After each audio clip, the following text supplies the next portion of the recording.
ममज्ञानतिमिरान्धस्य ज्ञानाञ्जनशलाकया चक्षुरुन्मिलितं येन तस्मै श्रीगुरुवे नमः। श्रीचैतन्यमनोभीष्टं स्थापितं येन भूतले स्वयं रूपकदा मह्यं ददाति स्वपदान्तिकं।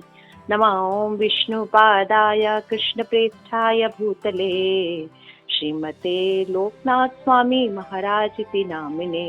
नमः ॐ विष्णुपादाय कृष्णप्रेष्ठाय भूतले श्रीमते भक्ति वेदांत स्वामी इति नामिने। नमस्ते सरस्वते देवे गौरवाणी प्रचारिणे निर्विशेष शून्यवादी पाश्चात्य देशतारिणे। जय श्री कृष्ण चैतन्य प्रभु नित्यानंद श्री अद्वैत गदाधर शिवासादि गौर भक्तवृंद। हरे कृष्ण कृष्ण कृष्ण हरे हरे, हरे राम राम राम हरे हरे। माधुरी कादम्बिनी ग्रंथ की जय। श्री प्रभुपाद की जय। विश्वनाथ चक्रवर्ती ठाकुर प्रभुपाद की जय। बताएगा उस प्रेमानंदे हरि हरि।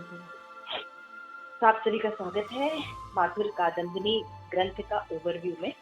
तो हमने कल प्रथम दृष्टि के कुछ झलक देखा, तो डिटेल में हम स्टडी कर सकते हैं। मैंने बहुत से पॉइंट छोड़ दिए थे, कैसे कर्म ज्ञान और योग से भक्ति जो है अलग है, शुद्ध भक्ति क्या होती है, ये डेफिनेशन ऑलरेडी हम बहुत डिस्कस कर चुके हैं, इसलिए कुछ ज्यादा डिस्कस नहीं किया। तो इस प्रकार से श्री विश्वनाथ चक्रवर्ती ठाकुर माधुरी कादम्बिनी ग्रंथ में प्रथम दृष्टि में क्या बताया कि भक्ति की सर्वोत्कर्षता का प्रतिपादन कर द्वितीय दृष्टि में भक्ति के अंगों के प्रकार के भेद का निरूपण कर।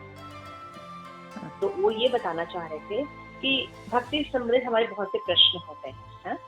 तो अगर हमें भगवान के बारे में अगर ये जानना कि द्वैतवाद क्या है, अद्वैतवाद क्या है, ये क्या है, तो उन्होंने एक और ग्रंथ लिखा है ऐश्वर्य कादम्बिनी, तो उसका हमें आश्रय लेना चाहिए। तो उसमें इन सब का ज्ञान हो जाएगा।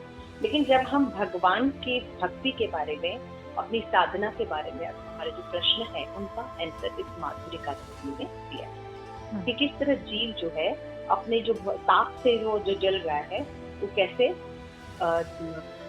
मेघमालाओं की जब कृष्ण के माधुर्य की जब बार बार वर्षा होती है मेघमालाओं के, तो कैसे जीव तृप्त होता है और कैसे भक्ति में वो आह्लादित होता है। तो यहाँ पे बताया गया कि साधना भक्ति तथा उत्तमा भक्ति का स्वरूप क्या है।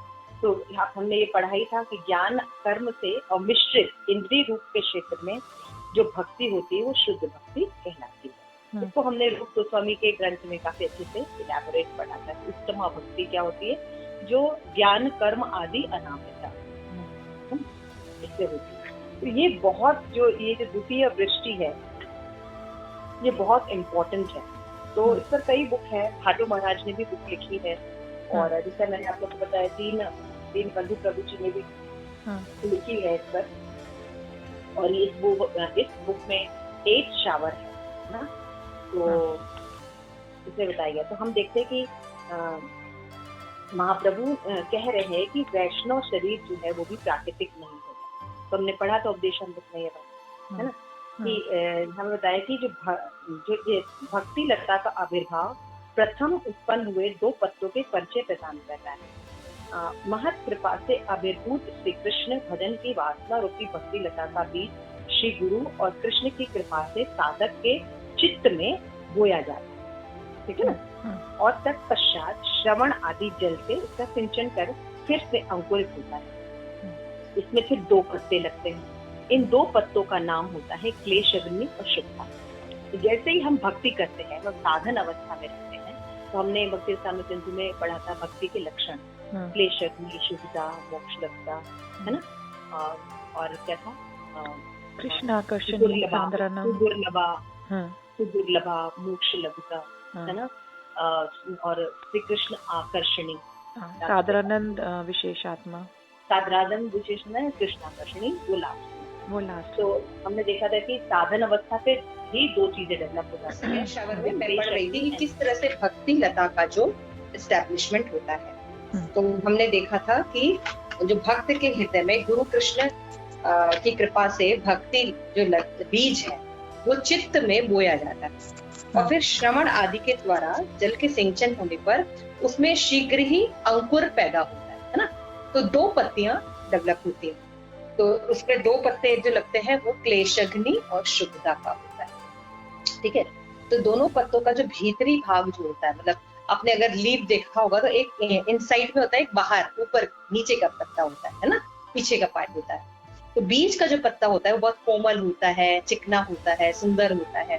लेकिन जो बाहरी भाग होता है, मतलब आउटर होता है, वो कर्कश और रूखा होता है। देखा होगा आपने कैसे बीज जो है हमारे हृदय में गुरु और कृष्ण के कृपा से एस्टैब्लिश होता है, फिर उसमें अंकुर लगते हैं। तो अंकुर लगते हैं तो क्या होता है, पहले 2 पत्ते आते हैं। जब हम भक्ति करते हैं, साधना करते हैं, श्रवण कीर्तन स्मरण भगवान का करते हैं भक्तों के संग में, तो क्या होता है, क्लेश अग्नि और शुभदा 2 चीजें उत्पन्न होती है भक्ति में।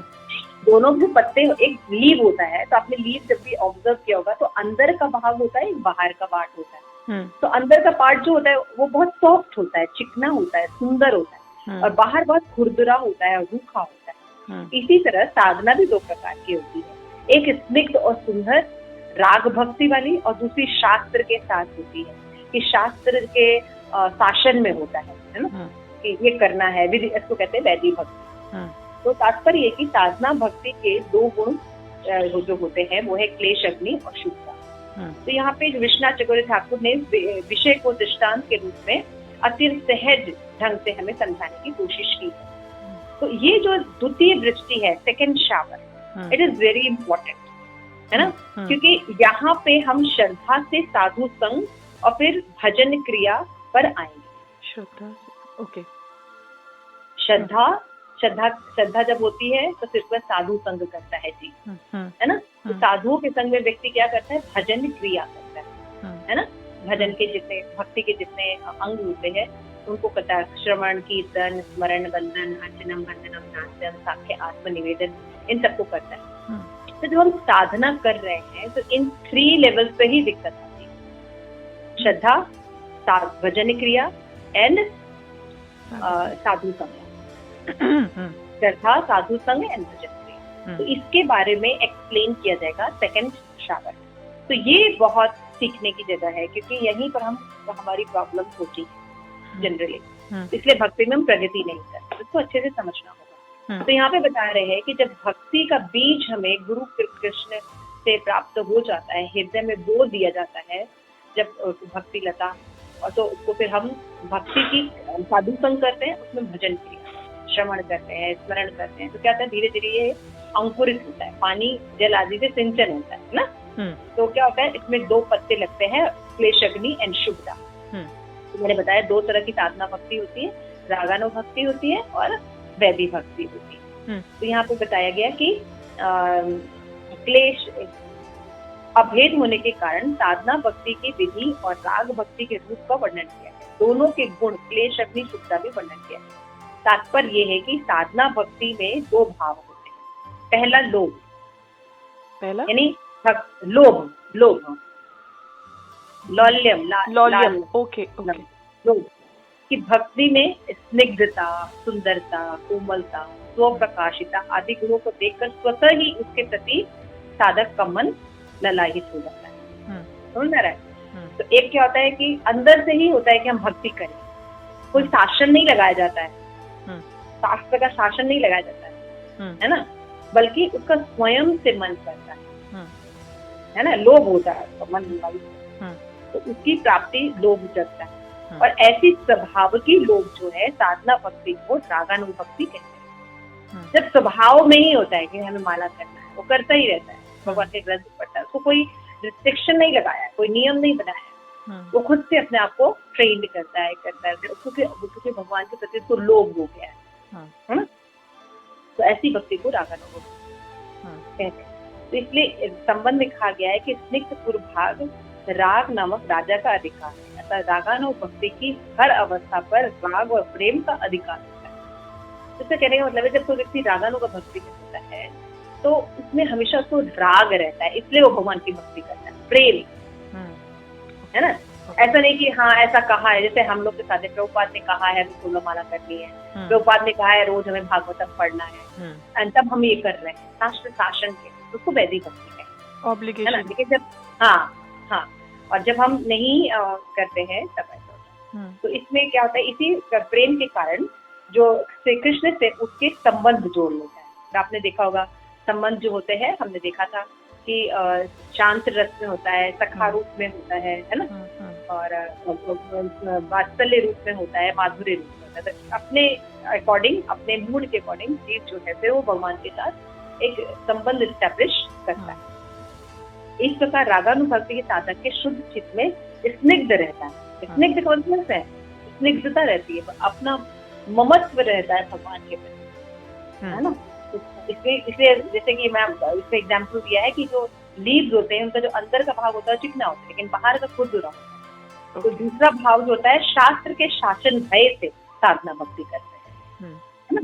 तो जैसे श्रीमद् भागवतम में 2:1-5 में भी कहते हैं कि भगवत भक्ति के बिना जन्म मृत्यु संसार सागर में जीव कभी भी पार नहीं उतर सकता, क्योंकि जन्म मरण संसार का जो मूल कारण है। तो माया बंधन और माया से छूट पाने के लिए केवल भगवत भक्ति उपाय। तो जब हम ऐसे वचन सुनते हैं तो हम भक्ति करते हैं, शास्त्र शासन से भक्ति करते हैं, स्वयं से आकर्षण नहीं होता। तो ऐसे को वैदिक भक्ति करते हैं। तो हमारा जो गौड़िया वैष्णव है, ये शुरू तो वैदिक भक्ति से होता है, लेकिन लक्ष्य रागानुगा भक्ति होती है। हम प्योर वैदिक भक्ति को फॉलो नहीं करते, ठीक है ना, क्योंकि शुरू में हमारे पास इतना प्रेम नहीं होता, राग नहीं होता, तो वैदिक भक्ति सिखाई जाती है, ये नियम। लेकिन हम लोग प्योर वैदिक भक्ति को फॉलो नहीं करते। हमारा जो लक्ष्य होता है वो रागानुगा होता है, तो ये पता होना चाहिए। प्योर वैदी को थोड़ा सा एक्सप्लेन करें कि हम जो फॉलो करते हैं और प्योर में क्या फर्क रहता है। जैसे कि अगर आप वैदिक भक्ति फॉलो करते हैं तो बहुत से ऐसे संप्रदाय हैं जिससे विधि विधान का बहुत ध्यान है, यही करना है, ऐसे ही करना है ना, इसी नक्षत्र में ये काम होना है ना, विधि से ही काम होगा, शासन है।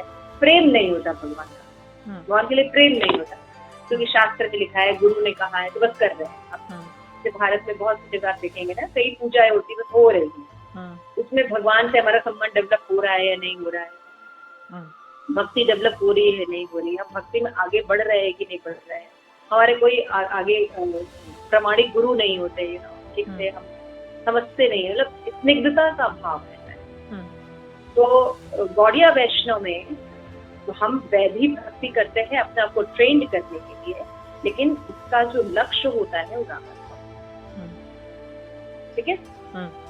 तो हम वेदी का उतना ही, हम देखिए बहुत ज्यादा, इसीलिए कहा गया ना नियमाग्रह एंड नियम आग्रह, दोनों चीज पढ़ा था हमने उद्देश्य, उसमें उद्देशावृत्ति जी है ना। हाँ जी, बहुत ज्यादा नियम, आप देखिए भक्ति का कुछ नियम होता है, लेकिन कहीं कहीं पर नियम के बिना हम राग भी देखते हैं, है ना।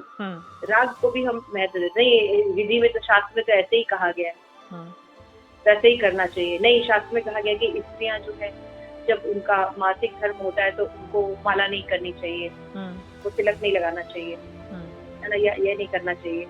लेकिन श्री प्रभुपाद कहते हैं कि हम पांचरात्रिक विधि का पालन न करें, लेकिन हम भागवत विधि का पालन कर सकती है।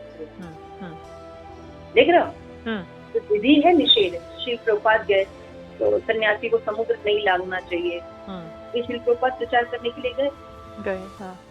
तो कहने का मतलब है, जो भगवान से प्रेम होता है जिनका, उन्होंने कितना संघर्ष किया कि ये शास्त्र जो है हमारे पास आए, है ना। रात में बैठ के श्री प्रभुपाद ट्रांसलेशन करते थे कि भागवत लोगों को मिल सके, ना, सही स्रोत का भागवत मिल सके, Bhagavad Gita as it is मिल सके, क्योंकि नॉलेज तो है लेकिन एज इट इज नहीं है। उसके लिए श्री प्रभुपाद ने कितना संघर्ष किया, आप देखिए। तो उनका क्या था, क्या वैदिक भक्ति थी? नहीं, गुरु उनको देखने भी नहीं आ रहे, उनको आदेश दिया था कि तुम जाके विदेश में प्रचार करो। तो गुरु से इतना ममत्व था कि उन्होंने कितना स्ट्रगल। उसी तरह से श्रील प्रभुपाद के जो भक्त हैं, उनके जो शिष्य हैं, उनमें भी प्रभुपाद के लिए ममत्व था। वो बहुत ज्यादा नहीं जानते थे, लेकिन प्रभुपाद ने कहा है, हाँ ठीक है। जैसे आप, मुझे बहुत अच्छा लगता है कि श्रील प्रभुपाद जो शिष्य हैं, वो जब अमेरिका गए तो दो लोग गृहस्थ गए और उन्होंने प्रचार किया और प्रचार हो भी गया, है ना, स्टैम्प पर, मतलब बड़े स्केल पर होने लगा। और आप देखिए कितने शुद्ध भक्त वैष्णव गए भारत से, भक्ति सिद्धांत सरस्वती ठाकुर ने भेजे, लेकिन वो प्रचार नहीं करते। और श्रील प्रभुपाद के डिसाइपल्स हिप्पीज थे, वो ज्यादा कुछ पता नहीं था, लेकिन वो श्रील प्रभुपाद से बस ट्रेन करते थे और उनकी प्रसन्नता के लिए वो कुछ भी करते थे। तो वो प्रचार करते थे और सक्सेसफुल हुए। यमुना माता जी, श्याम सुंदर, आप देखिए, है ना। तो इट इज अमेजिंग, नहीं अमेजिंग है, इट्स रियली अमेजिंग।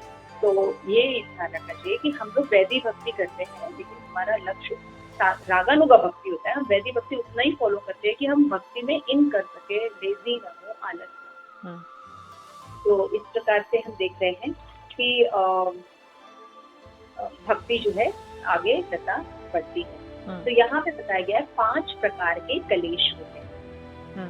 तो आपने पढ़ा ना कि भक्ति में क्लेश अग्नि मतलब क्लेश का नाश होता है। जनरली हमने क्लेश जो पढ़े हैं वो आदि दैविक, आदि भौतिक और आदि आध्यात्मिक क्लेश को पढ़ा है। लेकिन यहाँ पे विश्वनाथ चक्र ठाकुर ने हमें बताया कि क्लेश कौन कौन से होते हैं और वो कैसे नाश होते हैं, है ना।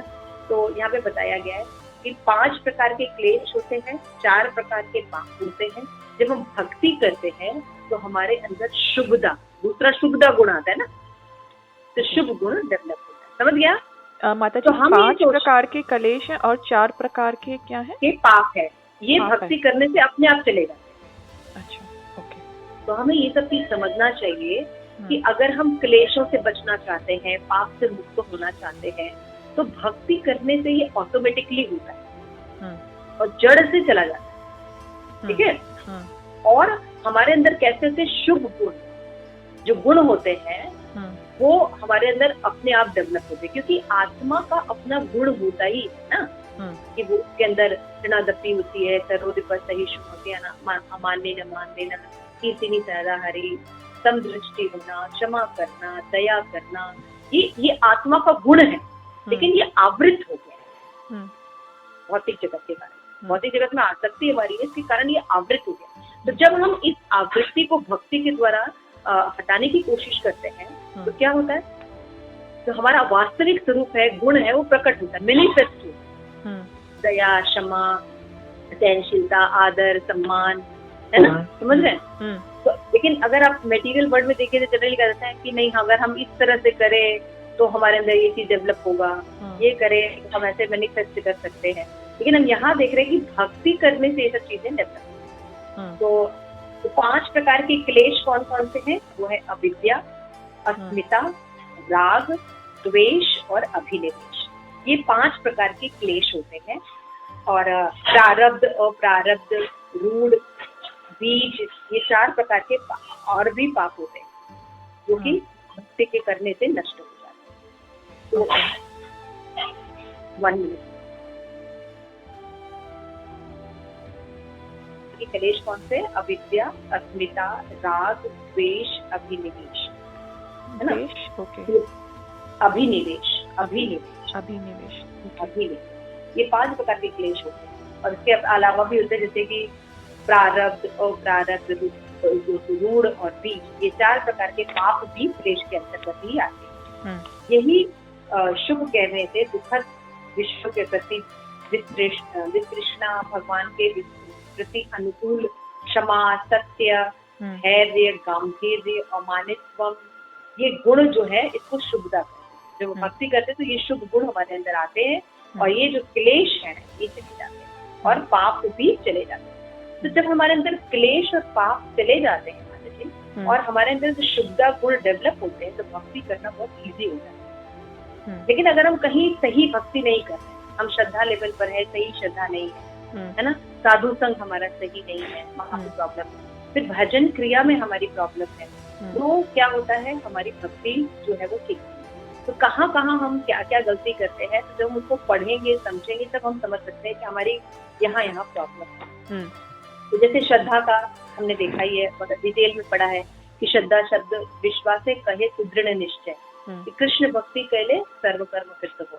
This is the Shraddha definition, कि भगवान कृष्ण की भक्ति करने से सब कुछ हो जाए। हमें और अलग से कोई कार्य करने की जरूरत नहीं है। ये दृढ़ विश्वास को श्रद्धा है। चैतन्य महाप्रभु ने हमें समझाया श्रद्धा की डेफिनेशन। फिर हमने पढ़ा है कि श्रद्धा 3 प्रकार की होती है ना, कोमल, मध्यम और उत्तम, है ना। 3 प्रकार की श्रद्धा हमने पढ़ा कि 3 प्रकार की अधिकारी होती है। कैसी श्रद्धा होती है? तो कोमल स्टेज पे हमें नहीं रहना चाहिए, हमें कम से कम मध्यम स्टेज पर धीरे धीरे प्रयास करके आना चाहिए कि किसी भी परिस्थिति में हमारी जो भक्ति है वो मतलब डाइवर्ट ना हो, है ना, हमें कोई डाइवर्ट ना करे। जब हम अच्छे से ज्ञान लेते हैं, सुदृढ़ करते हैं, साधु संग अच्छा करते हैं, तो उसी तरह साधु का भी लक्षण भी है। रूप लक्षण है तथा लक्षण। कपिल मुनि ने एक्सप्लेन किया तितिक्षवः कारुणिका, है ना, अजात शत्रवः शांता साधु भूषणा, ऐसे करके बताए। जो स्वरूप लक्षण होते हैं तटस्थ लक्षण। और जो भगवान मई आसक्त अनन्य भाव, भगवान की भक्ति करता है वो व्यक्ति साधु होता है, अनन्य भक्ति करता है। दिस इज द मेन लक्षण, स्वरूप लक्षण। और बाकी उसके अंदर गुण होते हैं ये तटस्थ लक्षण, है ना, कि वो कारण तितिक्षवा होता है, सहनशील होता है ना, करुणा होती है उसमें, अजात शत्रु का कोई दुश्मन नहीं होता है, शांत होता है, साधव होता है। हाँ, साधव होता है, मतलब हमेशा शास्त्र जो हमारे भक्ति शास्त्र है उन पर ही बिलीव करता है। तो ये सब जो गुण होते हैं साधु के, ये तटस्थ लक्षण है। स्वरूप लक्षण यानी मेन लक्षण है कि वो भगवान कृष्ण का अनन्य भक्त होता है। तो ये होते हैं साधु। जब ऐसे साधु से हम अपना गुरु बनाते हैं तो हमारी प्रगति बहुत फास्ट होती है। अभी फर्स्ट लेवल पर हमें चेक करना चाहिए कि श्रद्धा ये है, उसको हम कैसे आगे बढ़ सकते। ये काफी डिटेल में हमने पढ़ा है, इसलिए इसमें भी हम नहीं जा सकते, तो बहुत टाइम चला जाएगा। माता जी, इसमें अविद्या और वो तो एक्सप्लेन कर देते ना कि हाँ, वो मैं एक्सप्लेन कर रही हूँ, उसको उसी पे क्लेश पर ही वापस आ रही हूँ। तो श्रद्धा समझ में आ गया कि श्रद्धा के स्टेज का मतलब श्रद्धा क्या होती है। तो श्रद्धा में अगर प्रॉब्लम रहेगी तो हम भक्ति आगे नहीं करेंगे। जब हम अच्छी श्रद्धा रखेंगे तो अच्छा साधु बनते हैं। तो लक्षण के हिसाब से जब हम साधु बनाएंगे, गुरु बनाएंगे, आसपास एसोसिएशन रखेंगे तो प्रगति भी है। तो साधु संग में होता क्या है? भजन क्रिया। भजन क्रिया का मतलब होता है श्रवण, कीर्तन, स्मरण, बुक रीडिंग, है ना, ये नवदा भक्ति है भजन। तो इस प्रकार सबसे पहले होता है कि जब हम भक्ति करते हैं तो 5 प्रकार के जो क्लेश होते हैं वो कैसे दूर है, वो है क्या। तो पहला क्लेश होता है अविद्या। दिस इज द मेन क्लेश। जब हम भक्ति करते हैं तो अविद्या जो होती है वो नष्ट होती है। अविद्या होती क्या है? तो पहली अविद्या होती है कि जो अशाश्वत चीजें हैं, है ना, उसको हम शाश्वत समझते, नित्य समझते हैं। अनित्य वस्तुओं को नित्य करते हैं ना, ये जी। बॉडी को समझते हैं मैं, बॉडी के संबंधित जितनी चीजें उनको सोचते हैं कि दे आर एवरीथिंग, है ना। और भगवान की विग्रह को जड़ कर रहे ना, तो अनित्य वस्तु को नित्य, फिर अपवित्र वस्तु को पवित्र समझते हैं, है ना। जैसे मीट ईटिंग को हम बहुत ज्यादा समझते हैं, अच्छा है। एल्कोहल को समझते हैं कि this is a very auspicious thing. Relationship, एक के साथ 10 बॉयफ्रेंड है, 10 गर्लफ्रेंड है, दिस इज वेरी गुड। तो तमोगुणी और रजोगुणी जो व्यवहार है इनको हम सोचते हैं कि ये ऑस्पिशियस है ना। तो ये होता है अविद्या। पता ही नहीं है कि कहाँ इन्वेस्टमेंट करना, तो इस इग्नोरेंस होते हैं। और दुख को सुख समझते हैं, है ना। हम दुखी होते हैं तो हम क्या सोचते हैं कि हमारे ये फैमिली मेंबर हमको बचा लेंगे, हमारे पुत्र बचा लेगा, हमारा पति बचा लेगा, इसलिए भगवान की शेल्टर नहीं है। भक्ति करते हैं, मान लीजिए कोई श्रवण है, कीर्तन है, कोई जब क्लास है या एकादशी, नहीं आज ना हमारे घर में शादी है, आज एकादशी कैसे कर सकते हैं, है ना, एक दिन तो चलता है। समझ रहे हैं आप? तो दुख को सुख समझते हैं, इतना डिटर्मिनेशन नहीं करते। और अनात्म वस्तु में आत्मबुद्धि होती है। अनात्म मतलब जड़ वस्तु, शरीर में और वह चीजों में जो होता है, इसको सोचते हैं कि ये ही मेरा है। कार को इतना लगाव होता है कि अगर कार में खरोच आ जाए लोग मर्डर कर देते हैं, गोली चला दी है ना, क्योंकि अपनी कार से बहुत आसक्ति है, उसने आके खरोच मारा। क्या है ये? अनात्म वस्तुओं में आत्म बुद्धि। अनाथ माता जी? अनात्म यानी जड़। आत्मा होती है ना, आत्मा से अनात्म, जो आत्मा जिसमें नहीं होती है, जड़ चीजें हैं, उनको हम सोचते हैं कि ये आत्मा है। ठीक है। तो ये अविद्या, ठीक है ना। तो जब हम देह, स्त्री, पुत्र, वैभव, नश्वर वस्तु को नित्य समझते हैं, रक्त, मांस, भेद, अस्थि, मल, मूत्र आदि से परिपूर्ण इस अपवित्र शरीर को पवित्र, और इसमें भोग की बुद्धि दे, पहले मानते नहीं, इसमें भोग की भी बुद्धि, और इस शुद्र विषय सुख के परिणाम स्वरूप हमें भयावह जन्म, मरण या नरक आदि के दुख भोगने पड़ते हैं, तब भी हम सुधर नहीं रहे। सोचो, इस विषय सुख या धनीभूत दुख में सुख बुद्धि रखते हैं, देह, दैहिक आदि अनात्म वस्तुओं में आत्म बुद्धि रखते हैं, ये सब अविद्या है। Now clear?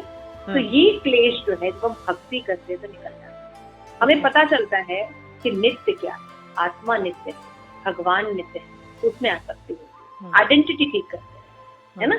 फिर हम समझते हैं कि ऑस्पिशियस चीजें क्या है, भगवान की चीजें, धाम, भक्त, ये पवित्र चीजें हैं, तो हम उनका आश्रय लेते हैं। फिर हम क्या समझते हैं कि जो परिजन लोग हैं, समाज है, ये जिनको सोचते हैं कि सुख के साधन है, धन कमाना, ये जो लक्ष्य बना के रखा है हमने, ये सब दुख के साधन, ये सुख के साधन नहीं। धन कमाना है तो हरिनाम धन कमाना है, ये सुख का साधन है, तो चेंज हो जाता है। और अनात्म वस्तु में आत्म बुद्धि भी खत्म हो जाती है, हम देह से ज्यादा आत्मा को इम्पोर्टेंट देते हैं। तो इस तरह से अविद्या का नाश करती है भगवत भक्ति, क्योंकि हमें ज्ञान प्राप्त होता है, भगवत गीता, श्रीमद् भागवतम।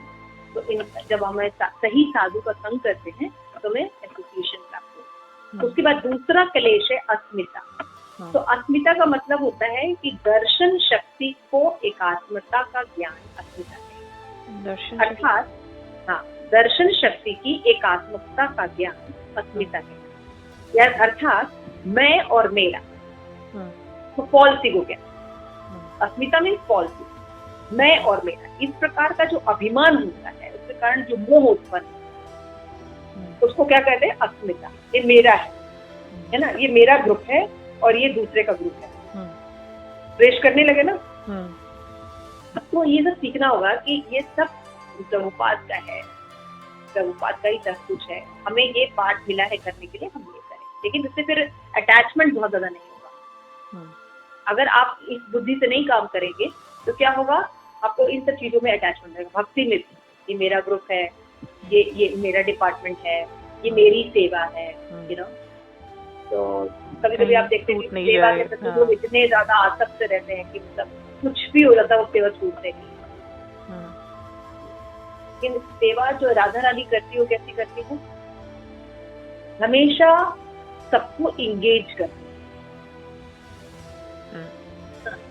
वो देखते हैं कि कृष्ण की प्रसन्नता किसमें है। अगर कृष्ण की प्रसन्नता किसी और स्त्री के साथ है तो वो उस स्त्री को सेवा प्रदान करती है राधा रानी, ताकि खुद करती है।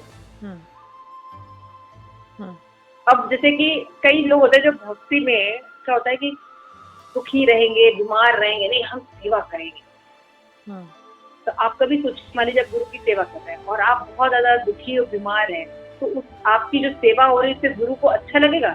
नहीं लगेगा। बल्कि बेटर है कि किसी आप थोड़ा देर अपने उस पोजीशन को देखिए दुख को, और आप किसी और व्यक्ति को भेजिए जिससे कि उनके साथ स्निग्ध संबंध स्टैब्लिश हो,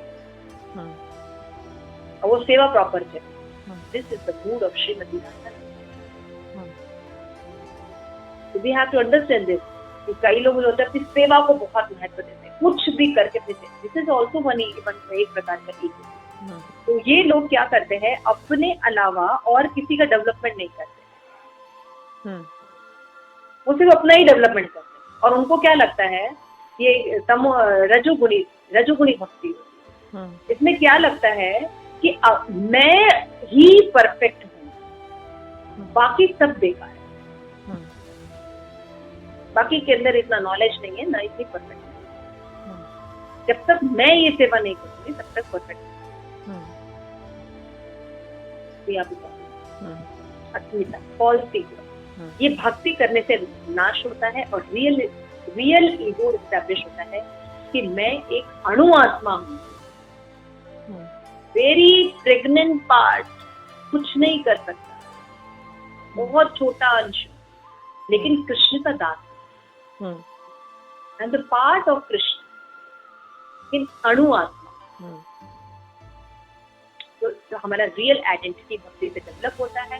तो ये जो मैं और मेरा का जो कॉन्सेप्ट है, फॉल्स ईगो है, ये हम रिप्लेस कर लेते हैं, तो ये भी क्लेश दूर हो जाता है। ये बहुत क्लेश देता है मैं और मेरा के कारण, क्योंकि फिर क्या होता है, उसको संवारने में, उनको उनकी रिस्पॉन्सिबिलिटी लेने में ही सारा tension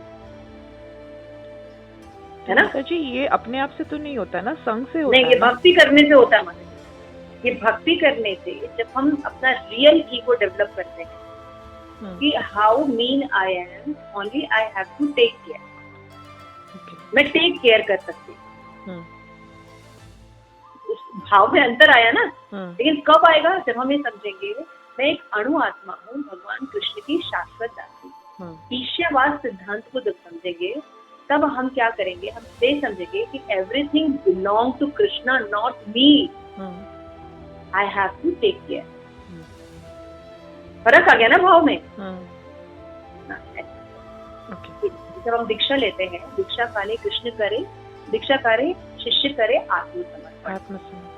what is the meaning of that? जब हम दीक्षा लेते हैं उनको अपने आप को, अपनी सारी संपत्ति को, अपने सगे सभी चीजों को समर्पण कर दिया। It is pure.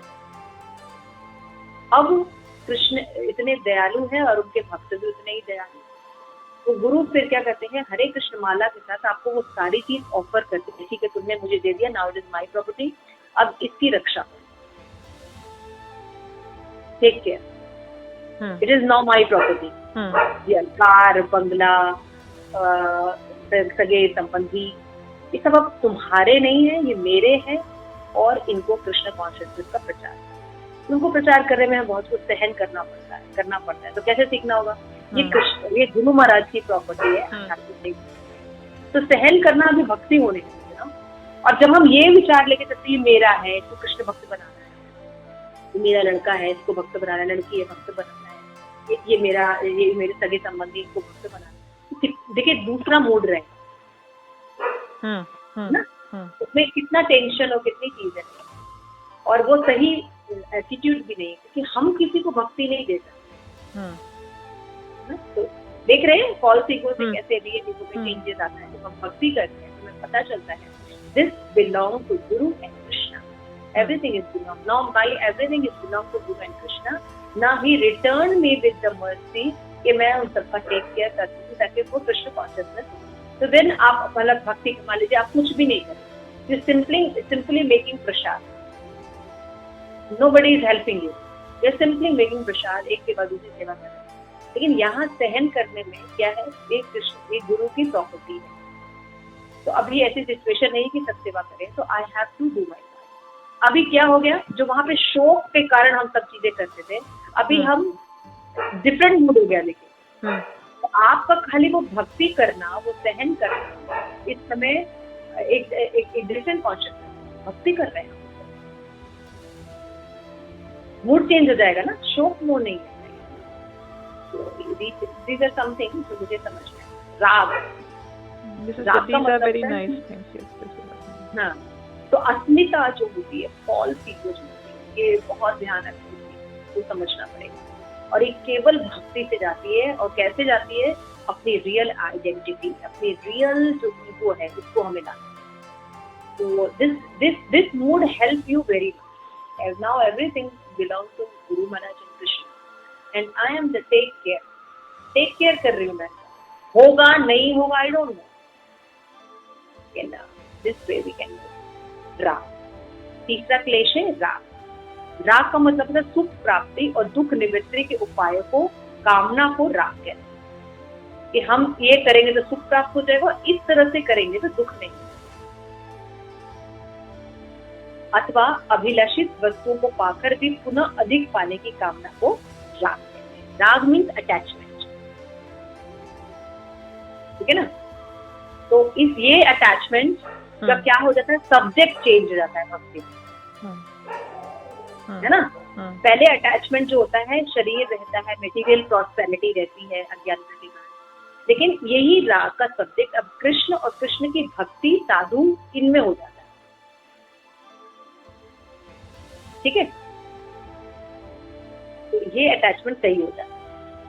तो भक्ति में आने पर राग का विषय चेंज हो जाता है, भक्त हो जाते हैं, भगवान हो जाते हैं, भगवान की भक्ति हो जाती है।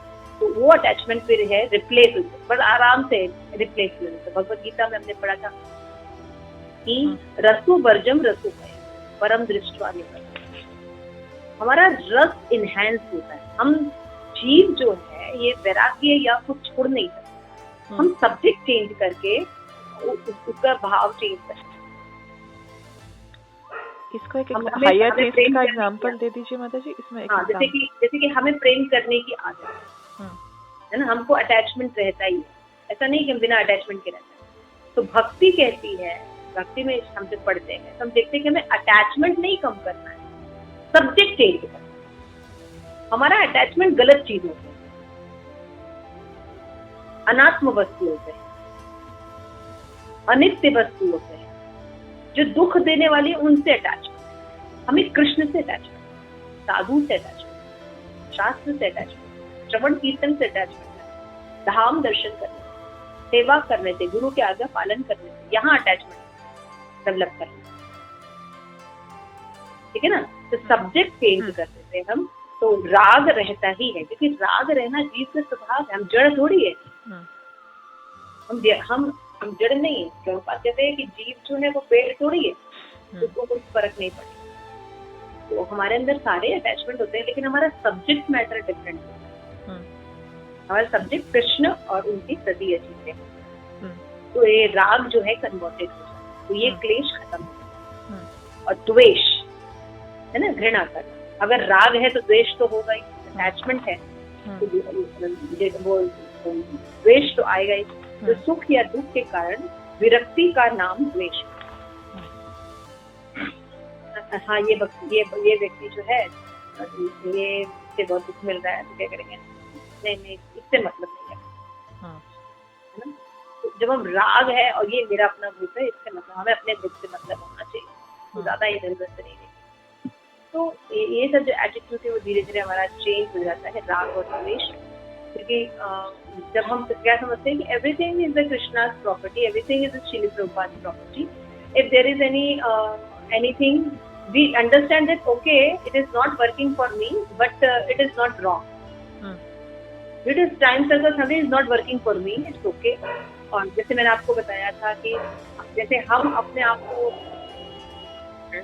देते हैं डाउट ऑफ बेनिफिट, कोई काम करते हैं और नहीं कर पाते, जैसे कि मान लीजिए आप साधना शीट भेजे और आपको ले माता जी बहुत घर में ना बीमार थे, शादी थी, माता जी रात में ना लेट आ रहे थे, 2 बजे तक आ रहे थे, तो मंगला आरती में नहीं उठ पाती थी 3-4 बजे, मैं थोड़ा लेट उठ के 5 बज जा रहे थे मुझे सेवा करने, मतलब माला शुरू करना, है ना।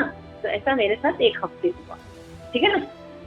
तो क्या बता रहे हो आप कि ऐसी सिचुएशन मतलब नहीं कर पा रहे साधना क्योंकि ऐसी सिचुएशन आ, बेनिफिट दे रहे, बेनिफिट अप्लाउड दे रहे। तो उसी तरह से जब कोई, क्योंकि ये जगह माता जी ना बहुत इल्यूजन का है, हम कहते कुछ है, लोग समझते कुछ है अपने अपने प्रेडिड्यूस के कारण, है ना। तो सब मोह है एक्चुअल में। तो क्या करना चाहिए, दूसरों को भी बेनिफिट ऑफ डाउट में रखना चाहिए, ये हैबिट डेवलप करना। हो सकता है कि उसने ऐसा व्यवहार किया, हम गए, हमने उनको प्रणाम किया, लेकिन उन्होंने रिस्पॉन्स नहीं, है ना। तो हम उनको बेनिफिट और डाउट नहीं दे रहे हैं कि हो सकता है उनका कुछ प्रॉब्लम हो, नहीं की, या वो जल्दी में हो, या कोई कृष्ण कॉन्शियसनेस थॉट में हो, या जो भी, उनको बेनिफिट ऑफ डाउट नहीं देते, बल्कि फिर उनके प्रति अपराध करते हैं। तो दीज आर द राग द्वेष। अपने को राइट ही समझते हैं, हमने क्या राइट है, हम अपने आप को हमेशा माता जी एक्सप्लेन ही करते हैं कि how I am right, how I am right. और आप भक्तों को देखिए, वो उसी समय कहते हैं हाँ बिल्कुल ठीक कह रहे हैं, मैं ऐसा ही, वो अपने आप को राइट प्रूव करने की कभी कोशिश भी नहीं करते। बहुत ऐसे सिचुएशंस हैं, जैसे चरितमृत में भी सिचुएशन है। तो भक्त जो होते हैं वो अपने आप को राइट प्रूव नहीं करते। तो अभिनिवेश अनुकूल विषयों को प्राप्त करने के आधार स्वरूप शरीर में आसक्त होना और मृत्यु से भयभीत होने का नाम अभिनिवेश कहलाता है। अभिनिवेश करना है ना, कि जब हमारा अभिनिवेश द्वितीय होता है, यानी शरीर में होता है, तो भय उत्पन्न होता है, क्योंकि शरीर में रोग होता है, जन्म होता है, मृत्यु होती है, व्याधि होता है। लेकिन जब हम अभिनिवेश जो है अपना कृष्ण में करते हैं, तो हमारा भय, दुख, शोक, मोह सब खत्म। तो ये 5 प्रकार के क्लेश जो है, ये भक्ति करने से केवल जड़ से खत्म होता है, अदरवाइज और कोई साधन नहीं है। तो इस तरह से ये चीजें होती हैं। उसी तरह आपने पढ़ा था कि पाप में भी आता है कि पाप का जो फल मिलता है प्रारब्ध और प्रारब्ध, फूट, बीज, है ना, तो उनके थ्रू जो होता है वो आता है। और अविद्या, अस्मिता, 5 प्रकार के क्लेश, प्रारब्ध, 4 प्रकार के पापों से उत्पन्न हुए समस्त क्लेश साधना भक्ति यानी वैदिक भक्ति रागानुगा वृत्ति विनष्ट हो जाते हैं। इसलिए साधना भक्ति को क्लेश अग्नि कहा गया है। जैसे पद्म पुराण में कहा है, ओ प्रारब्ध फलम कूटम बीजम फलोन्मुखम क्रमेण प्रलीयते विष्णु भक्ति। तो यहाँ पे हमें समझना होगा कि प्रारब्ध का मतलब होता है जो अभी मिल रहा है, और प्रारब्ध का मतलब होता है जो अभी आएगा, है ना। और कूट का मतलब होता है कि अभी प्रकट नहीं हुआ, और बीज मतलब वो प्रकट हो चुका है, इसके बाद मिलेगा, है ना। तो होता क्या है, जो जब पाप होता है इसकी जो जड़ होती है वो अविद्या होती है। पढ़ा है ना हमने भक्ति रसामृत, पाप की जड़ अविद्या होती है ना। तो अविद्या के कारण क्या होता है, हम फिर वो गलत एक्शन करते हैं। जैसे पढ़ा, अनित्य वस्तु को नित्य समझते हैं, वहां काम करते हैं, अपवित्र को पवित्र समझते हैं, दुख को सुख समझते हैं, अनात्म वस्तु यानी जड़ प्रोडक्ट को हम आत्म बुद्धि समझते हैं। ये सब अविद्या में हम करते हैं। तो क्या करते हैं, हम एक्शन और रिएक्शन करते हैं। तो प्रारब्ध तो हमें मिल रहा है, लेकिन प्रॉब्लम आती है अप्रारब्ध। अप्रारब्ध जो होता है ये स्टोर्ड होता है ना।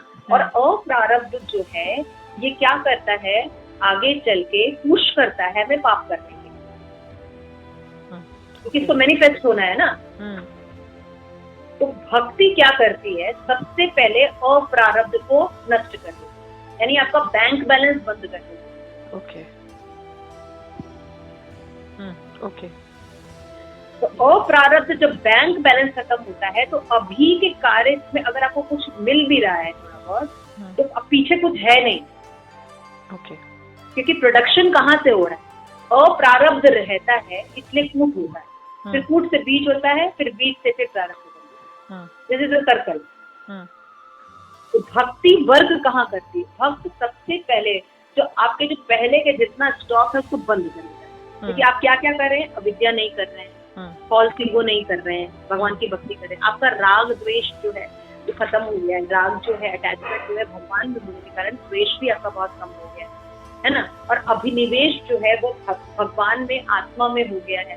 तो क्या हो रहा है, आपके एक्शन चेंज हो गए, आप जप करने लगे हैं, अपराध नहीं करते हैं, पाप नहीं करते हैं, मीट ईटिंग नहीं करते हैं, अल्कोहल नहीं लेते हैं। आप देखिए कर रहे हैं ना, एक्शंस में चेंजेस आ रहे हैं ना हमारे। हाँ जी, हाँ जी। हम स्त्री पुरुष, अवैध स्त्री पुरुष संग नहीं कर रहे हैं, तो जुआ नहीं खेल रहे हैं किसी भी तरह का। तो क्या हो रहा है, हमारे एक्शन चेंज हो रहे हैं। इसके स्थान पर क्या करें, श्रवण कर रहे हैं, कीर्तन कर रहे हैं, साधु संग कर रहे हैं, पर्सनल एसोसिएशन करते हैं, बुक रीडिंग करते हैं, है ना। इस तरह के चीजों में हम इन्वॉल्व हो रहे हैं। कर्मास ये हो रहे हैं हमारे। और ये कर्मा कैसे हो रहे हैं, 24 आवर्स हम विग्रह एस्टैब्लिश करते हैं, तो उनको उठाना है, उनको करना है, भोग लगाना है, ये करना है, तो झाड़ू भी लगाना है, तो भगवान के, क्यों भगवान का घर है तो क्लीन रखना है, यू नो। कॉन्शियसनेस चेंज होती है। तो एक्शन क्या हो रहा है, तो अप्रारब्ध जो है भक्ति नष्ट, आपका स्टॉक पीछे का नष्ट करती है। क्योंकि स्टॉक जो है ये आपको पुश करता है, फूट बनता है, बीज बनता है, फिर प्रारब्ध। तो भगवान की भक्ति अप्रारब्ध नष्ट कर देती है, यानी अब फैक्ट्री है ही नहीं। क्योंकि हम, हमारी आसक्ति शरीर से खत्म ही हो जाती है। हम समझते हैं हम कृष्ण के दास हैं, तो शरीर के को ऑब्जर्वर के रूप में देखते हैं, शरीर के सुख को ऑब्जर्वर के रूप में देखते हैं और समझते हैं हम ये आत्मा है और ये चेंजेस आएंगे ही बॉडी। देख रहे हैं आप चीजों को थोड़ा समझ रहे हैं आप। हाँ। तो इस तरह से जब भक्ति करते हैं तो ये सारा स्टॉक खत्म। सबसे पहले अप्रारब्ध नष्ट होता है, तो अप्रारब्ध है ही नहीं तो कूट कहाँ से बनेगा, तो कूट नहीं तो बीज भी नहीं होगा। और प्रारब्ध में हम जो थोड़ा बहुत कॉन्सिक्वेंसेस जो भगवान दे रहे हैं वो हमें सिखाने के लिए दे रहे हैं, हमें शुद्ध करने के लिए दे रहे हैं। वो भी अब पीछे है नहीं कुछ, तो वापस बनने वाला नहीं है। प्रारब्ध से अप्रारब्ध से फिर आगे चैनल नहीं शुरू हो रहा है ना। तो अभी जो भी मिल रहा है वो इसलिए मिल रहा है कि भगवान हमें शुद्ध कर रहे हैं, हमारा सारा स्टॉक खत्म हो गया भक्ति का।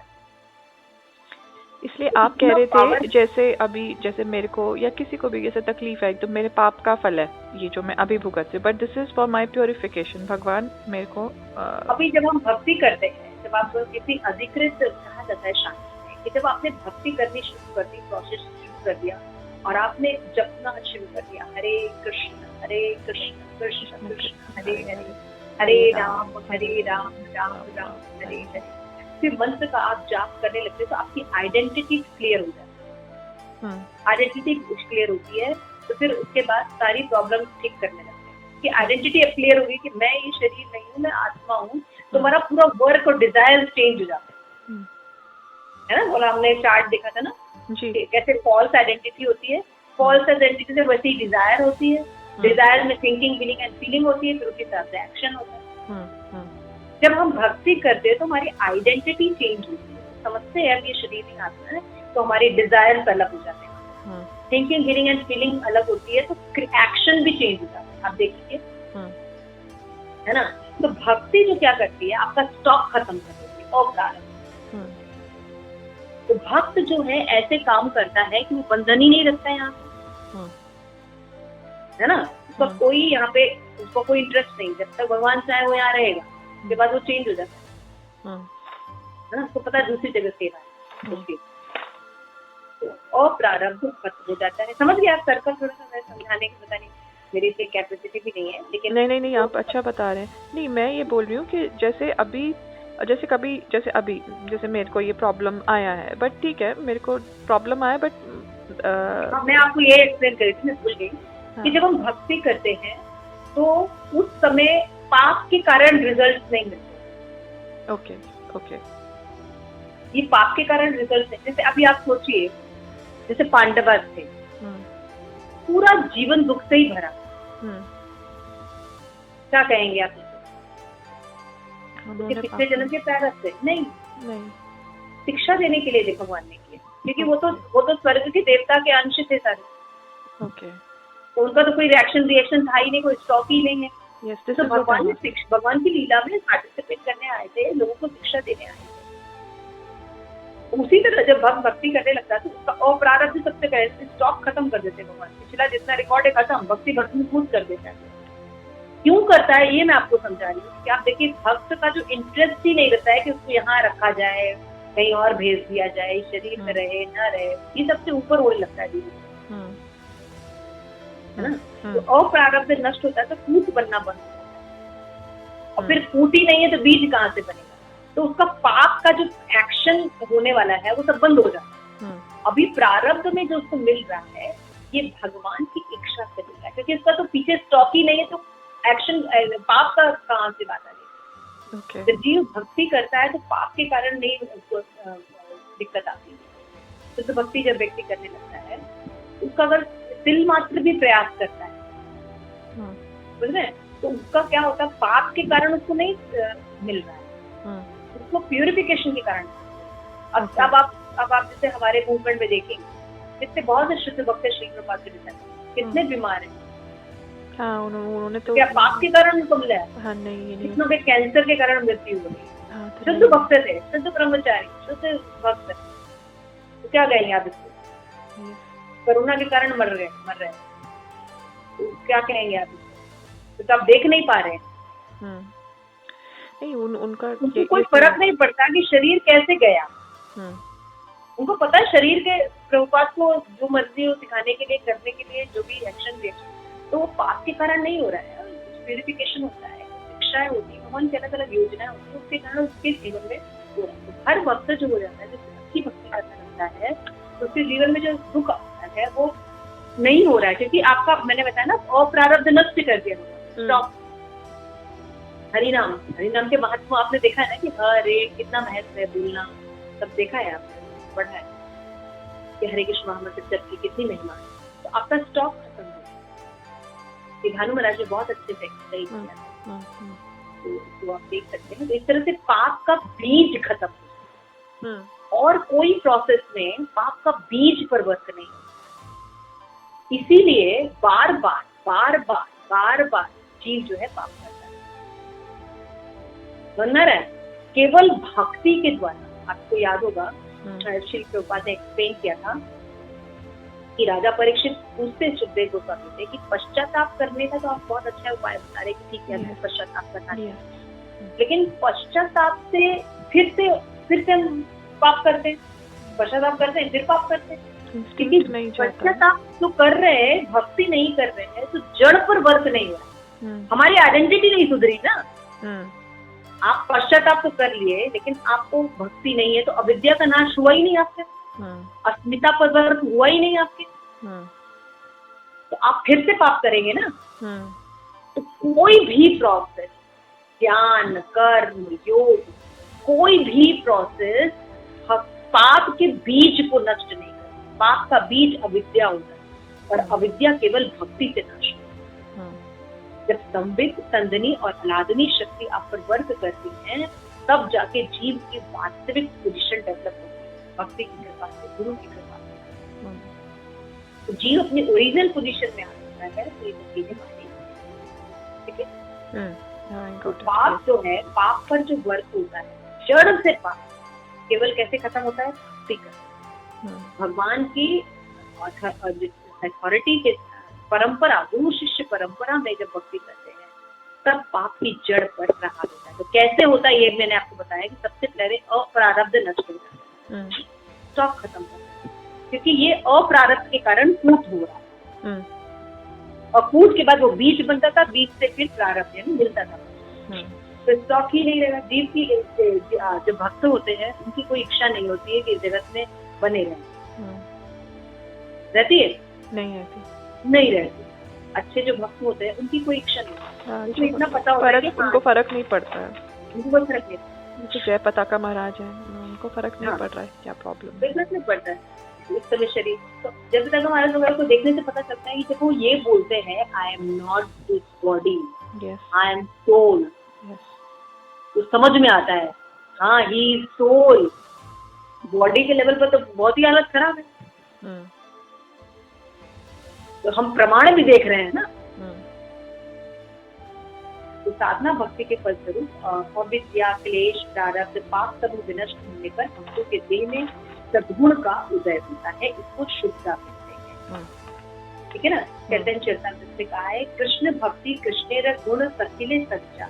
तो श्री विश्वनाथ चक्रवर्ती ठाकुर साधक भक्तों के शुभ लक्षणों का बताते हैं कि सर्वप्रथम दुखी जन विषय के प्रति वितृष्णा, और भागवत विषय में सतृष्णा। जो दुख देने वाली चीज है, शरीर है, संबंधित लोग हैं, मटेरियल सुख है, इनमें अनासक्ति हो जाए भक्ति का। और भक्त है, भगवान है, ग्रंथ है, धाम है, कीर्तन है, श्रवण है, इनमें इंटरेस्ट हो, है ना। तो ये गुण तत्व है। और भक्ति साधकों को इंद्रिय तृप्ति द्वारा भगवान के नाम, रूप, लीला, किंचित मात्र भी आस्वादन प्राप्त होने पर दुख जो है, उसे जो रसादी विषय में उसका जो अनुराग है, तृष्णा, वो सब खत्म हो जाता है। किसी प्रकार से अविशिष्ट देवता की सेवा कर उन्हें सुखी किया जा सकता है। केवल मात्र यही चिंता साधकों के समग्र विषय में अधिकार कर बैठती है कि श्री भक्ति देवी की कृपा से साधकों का चित्त जो है कृष्ण अनुकूल की भावना से पूर्ण होने पर उस हृदय मंदिर में एक अपूर्व सौंदर्य दृष्टि डेवलप होती है। तो भक्ति करते हैं तो क्या चीज डेवलप होती है? एक तो अविद्या चली गई, अस्मिता चली गई, तो क्या हो गया? फॉल्स इगोरेंस, काम, क्रोध, लोभ, ये सब धीरे धीरे कम होने लगते हैं। तो मैनिफेस्ट क्या होता है? कृपा, क्षमा, सत्य, सरलता, समता, धैर्य, गंभीरता, मानवत्व, अमाननीय, सर्व भाव भाव आदि गुण समूह स्पष्ट रूप साधक के हृदय में प्रकट होने लगते हैं और अपनी अपनी स्निग्ध अपनी धारणा का दर्शन करते हैं। तो इस तरह से देखिए चीजें होती है। This is the problem. हम सच्चिदानंद के अंश हैं, हमारे अंदर भी वही गुण है जो भगवान में, मात्रा में अंतर है लेकिन गुण हैं। हम कुछ नहीं, हमें कुछ डेवलप नहीं करना है, ये सारे गुण हमारे अंदर है लेकिन आवृत हो चुके हैं। और केवल भक्ति, कृष्ण की भक्ति शुद्ध भक्तों के अंतर्गत करने पर ही ये अनावृत होती है। ये क्लियर अंडरस्टैंडिंग। इसीलिए आपने फर्स्ट दृष्टि पढ़ा कि कैसे भक्ति जो है, शुद्ध भक्ति जो है, उसका मतलब क्या होता है। कर्म से नहीं होती, ज्ञान से अनावृत है। भक्ति करने से ही ज्ञान होगा। भक्ति में कर्म भी होता है, डिवोशनल एक्शन भी होता है। भक्ति में ही योग होता है। भक्ति में पात्रता भी देती है और हमें लक्ष्य तक भी देती है। भक्ति सब कुछ करती है, हमें कुछ करने की जरूरत है ना। बाकी में आपको पात्र ले जाना पड़ता है या कुछ चीज ले जाना, लेकिन भक्ति में आपको बस भगवान की शरणागति होनी है। भगवान हर चीज आपको प्रोवाइड करते हैं। तो भक्ति स्वावलंबी है भगवान, किसी चीज पर डिपेंड नहीं करती। जैसे भगवान स्वतंत्र है, भगवान को किसी की जरूरत नहीं होती ना। अभिज्ञ स्मराट श्रीमद् भागवतम फर्स्ट अभिज्ञ। उसी तरह से भगवान की भक्ति भी अभिज्ञ, किसी पर डिपेंड नहीं करती। हमें ये सब तत्व ज्ञान होना चाहिए। इसीलिए हम जब पूरी उसके कारण कर लेते हैं। ठीक है जी माता।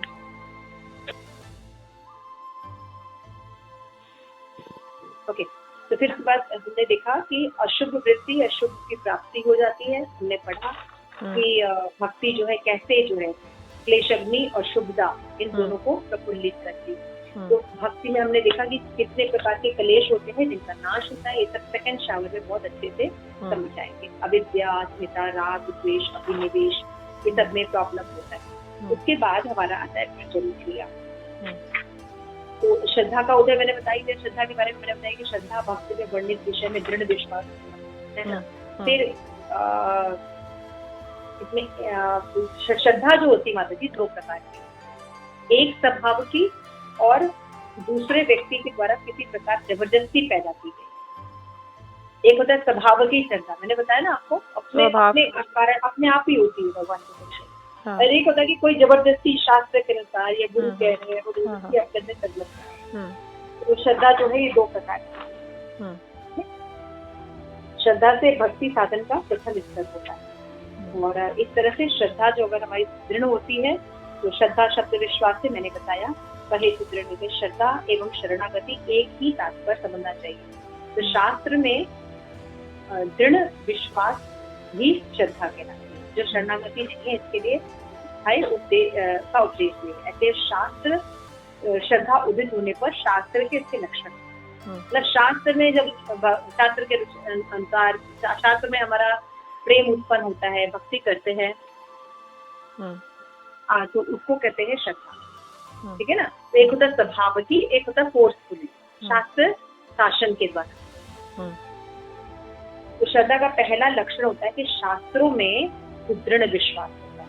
अगर श्रीमद् भागवतम ने इसको कहा है तो यही करना बिल्कुल सही होगा, चाहे कितने साल बीतती हो, हमें समझ में है, लेकिन यही सही है। ऐसी श्रद्धा होना, तो ये श्रद्धा होनी। तो अगर ऐसी श्रद्धा नहीं है, हमारी कोमल श्रद्धा है ना, तो हमको कोशिश करनी चाहिए ना ऐसे भक्तों का एस्टेब्लिशमेंट करना चाहिए जो एटलीस्ट मध्यम। तो मध्यम के क्या लक्षण है वो आप सबको पता है, उत्तम के क्या लक्षण है, ऐसे धीरे धीरे में डेवलप करना चाहिए। तो श्रद्धा जो है वो बहुत इम्पोर्टेंट है। तो अगर आपकी स्वभाव की श्रद्धा है तो इट्स वेरी गुड, लेकिन अगर नहीं है तो बलपूर्वक भी कम से कम श्रद्धा होनी चाहिए। तो मतलब एक होती है शास्त्र श्रद्धा, दूसरी होती है लौकिक श्रद्धा। ये किस में आएगा? मतलब कनिष्ठ में आएगा ये शास्त्र श्रद्धा? और दूसरी शास्त्र श्रद्धा कनिष्ठ में।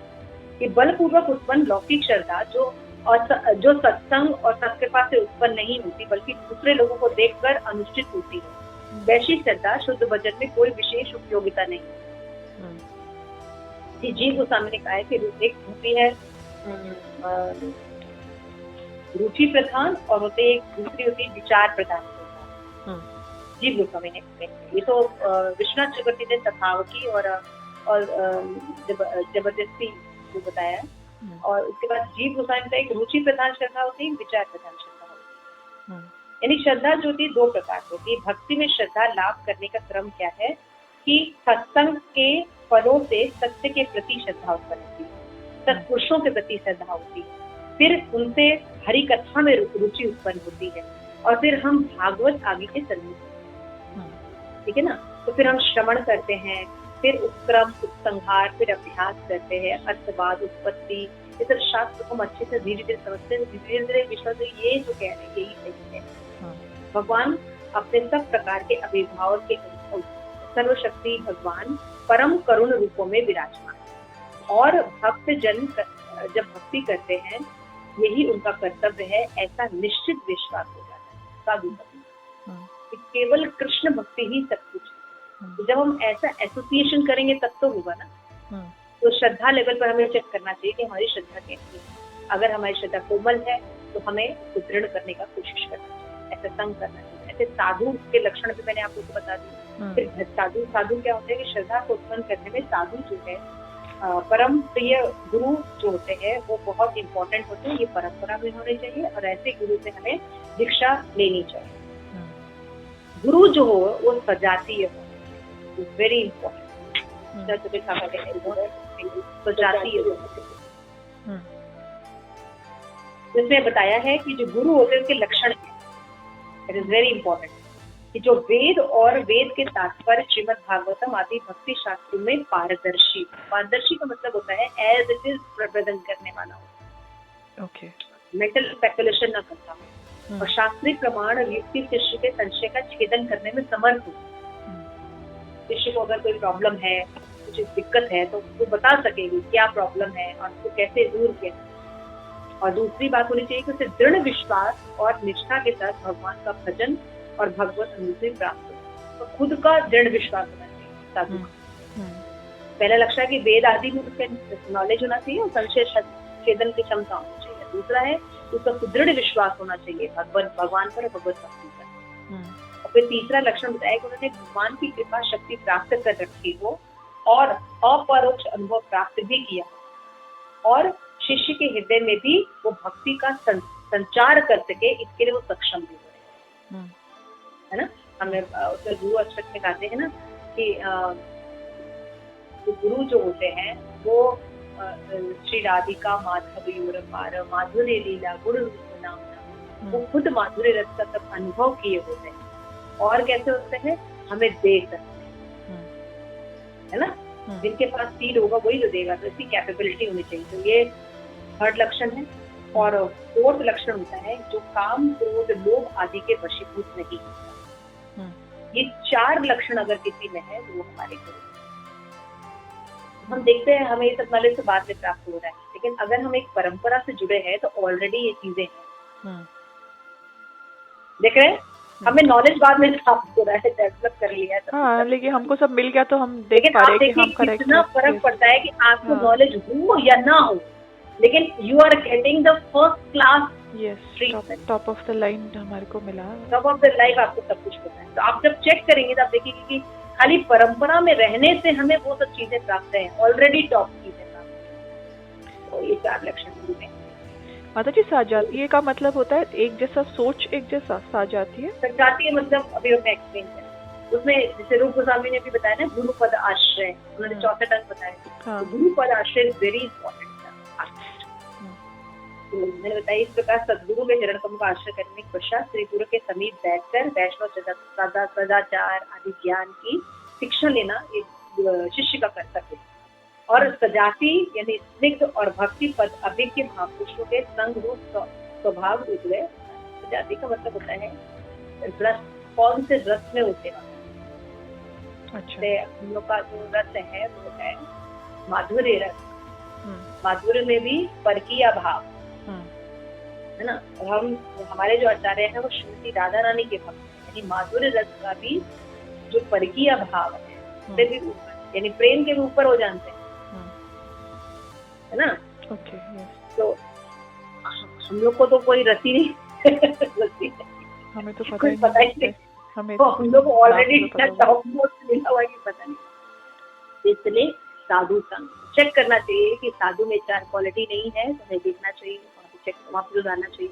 अगर गुरु है और हम ठीक से नहीं उनका कल्टीवेट कर पा रहे हैं तो भी देखना चाहिए। तो वहाँ पे साधु संग में हमें देखना चाहिए कि कहाँ गड़बड़ी कर रहे हैं, हमारी प्रगति नहीं है, तो उसको हम ठीक करते हैं तो हमारी भक्ति लता आगे बढ़ती है। तो जब हम श्रद्धा ठीक कर लिए हैं और श्रद्धा हमारी अच्छी है, सुदृढ़ है और विश्वास है, आगे एसोसिएशन अच्छा है, साधु अच्छा है, तो आप भजन क्रिया में प्रॉब्लम वहाँ पे कुछ गड़बड़ी कर रहे होंगे तब भी भक्ति लता वहीं रुक जाती है। तो क्या क्या प्रॉब्लम आती है और क्या क्या नहीं आती। तो भजन क्रिया में प्रॉब्लम आती है, कृष्णा चक्रवर्ती ठाकुर वर्णन करते हैं कि 2 प्रकार की भजन क्रिया होती है, एक अनिश्चिता और एक होती है निश्चिता।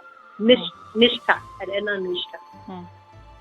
तो अनिश्चिता का मतलब होता है कि हम निष्ठा के स्तर पर नहीं पहुंचे, श्रद्धा, साधु संग, वचन क्रिया, अनर्थ निवृत्ति, निष्ठा, आसक्ति, भाव, रुचि, प्रेम है, तो इससे चलते हैं, है ना। तो निष्ठा अभी हमारी डेवलप नहीं है, वहां पे हम नहीं आए, है ना। तो अनिश्चिता भक्ति के स्टेज में क्या क्या प्रॉब्लम, अनिश्चिता भक्ति में क्या क्या चीज होती है, उत्साह, मही, घन तरल, व्यूढ़ विकल्प, विषय संगारा, नियम क्षमा, तरंग रंगी, 6 प्रकार की होती है। ये अपने आधार पूर्वक भक्त को अपने अपने लक्ष्यों के साथ बताते हैं। तो एक होती है अनिश्चिता भक्ति और निश्चिता भक्ति भजन क्रिया में किस प्रकार, जब हम निश्चितता के स्तर पे पहुंच जाते हैं तो वहां पे भी फिर भी कुछ ना कुछ रहेगा। तो वहां पे भी क्या क्या जैसे आपने पढ़ा है ना, नष्ट प्रायेषु अभद्रेषु नित्यम भागवत सेवया, भगवती उत्तम श्लोके भक्ति भवती नैष्टिकी।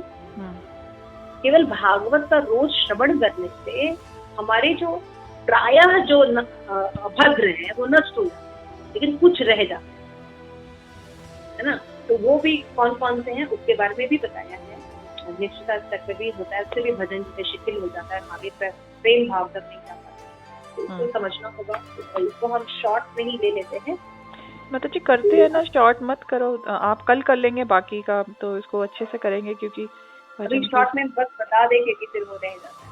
तो उत्साह में भक्ति का मतलब होता है कि जब व्यक्ति के अंदर फॉल्स कॉन्फिडेंस होता है, फॉल्स कॉन्फिडेंस कि मतलब जैसे कि बताया गया ऐसे बताया कि भजन के आरंभ में पहले तो हृदय में बहुत भावना है, प्रशंसा होती है, भजन क्रिया बहुत उत्तम गति से होती है, उस नवीन साधक में बहुत ज्यादा कौतुक भी होता है, नवीन उत्साह भी देखा जाता है, लेकिन वो उत्साह जो होता है वो कंटिन्यूअस नहीं होता है ना।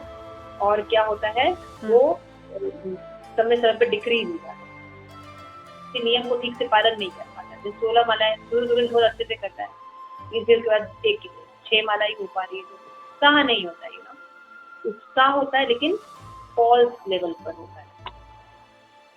भक्ति में उत्साह की जरूरत होती है, लेकिन फॉक्ड अप एंथुसियाज्म नहीं होना चाहिए ना, ओवर एंथुसियाज्म नहीं होना चाहिए, तो वो गड़बड़ करती है।